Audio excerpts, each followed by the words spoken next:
Doctor, ఇది PCOD patients చేసే biggest mistakes ఏంటివి? They won't take immediate action.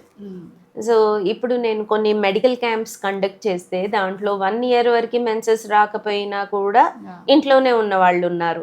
6 months రాకపోయినా ఎవ్రీ 6 monthsకి లాస్ట్ 3 years నుంచి ఎవ్రీ 6 monthsకే మెన్సెస్ వస్తుంది, హెయిర్ వస్తుంది, హెయిర్ లాస్ ఉంది, అన్నీ ఉన్నాయి, వెయిట్ గెయిన్ అవుతున్నాను అని చెప్పిన అన్నీ బయటికి తెలుస్తున్నా we have our gadget in hand. అందరికీ సెల్ ఫోన్ ఉంటుంది, మొబైల్ ఉంటుంది, అందరికీ అవేర్నెస్ ఉంది పీసీఓడి అంటే ఏంటి, పీసీఓడి గురించి చెప్పంగానే వాళ్ళే పీసీఓఎస్ గురించి చెప్పడం. సో ఇంత అవేర్నెస్ పబ్లిక్కి ఉన్నా పిల్లలకు ఉన్నా కూడా negligence, too much of negligence.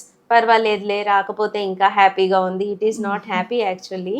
So many problems start అవుతాయి దాంతోపాటు. కాబట్టి 100% వాళ్ళు కనీసం ఒక్కసారైనా అడ్వైస్ తీసుకొని ఏం చేస్తే బాగుంటుంది. ఎంత సెల్ ఫోన్లో చూసుకున్నా కూడా personal advice is always it will play important role.